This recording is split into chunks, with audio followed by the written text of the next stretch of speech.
This is a heartbreaking story from Zimbabwe, where authorities have given the go-ahead for the slaughter of 200 elephants to feed hungry citizens left starving by the country's worst drought in decades. Tinashe Faravo, spokesperson for the Zimbabwe Parks and Wildlife Authority, has said, with nearly half of the country's population facing the risk of acute hunger, we are targeting to cull 200 elephants. The decision follows Namibia's recent move to cull elephants and other wildlife to address food insecurity worsened by a prolonged drought. These culls have faced criticism from animal rights advocates and wildlife conservationists. According to Faravo, Zimbabwe's elephant population is over 84,000, nearly double its estimated capacity of 45,000.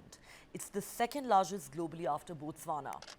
Last week, Environment Minister Sithembiso Nyoni informed Parliament that Zimbabwe has more elephants than needed and more than the forest can sustain. She noted that elephant overpopulation leads to resource shortages, intensifying human-wildlife conflict. The minister added that the government was considering strategies similar to Namibia's, including counting the elephants and organizing communities, especially women, to preserve and distribute the meat to protein-deficient regions. In Namibia, the government authorized the culling of 700 wild animals, including elephants, to distribute to people facing food shortages. So far, 150 animals have been culled and over 125,000 pounds of meat distributed. Zimbabwe and Namibia are among the southern African countries enduring a severe drought exacerbated by El Nino and climate change. The proposed elephant culls have faced strong opposition.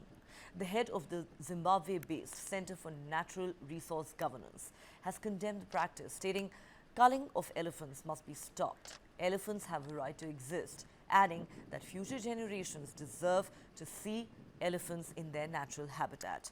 Many conservation biologists say using wildlife to address food insecurity could lead to unsustainable demand for bushmeat.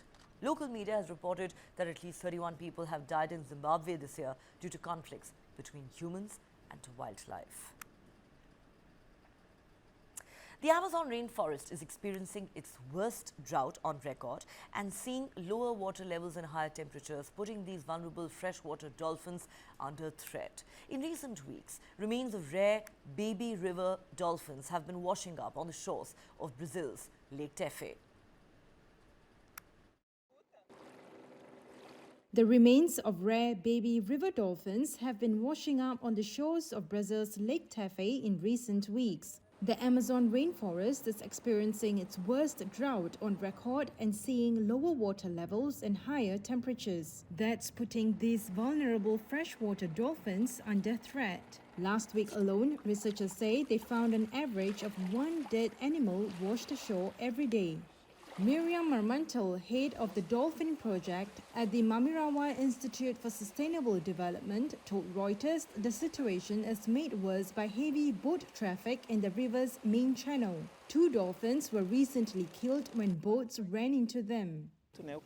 The channel is 2 meters deep, maybe 100 meters wide at most, and all the animals are concentrated in this area. And through this same channel, all the boats entering Tefé pass from a canoe to a large, heavy ferry. So this brings the species very close together and generates the possibility of conflict, as we have already identified here on the lake. In last year's drought, more than 200 of the endangered freshwater dolphins died in Lake Tefé from excessive water temperatures. And it's not just the rare dolphin species that are suffering. Residents living along the transport routes are stranded as shallow waters prevent boat access and leave their floating homes grounded. Lake Tefé local Francisco Alvaro Santos told Reuters it's the first time ever that his floating home was out of the water. Even houses built on stilts are now high and dry, far from the river shore. Time for another quick break here on Global Lens, but on the other side, an exclusive conversation with Jacinta Allen, the Premier of Victoria in Australia. Stay tuned.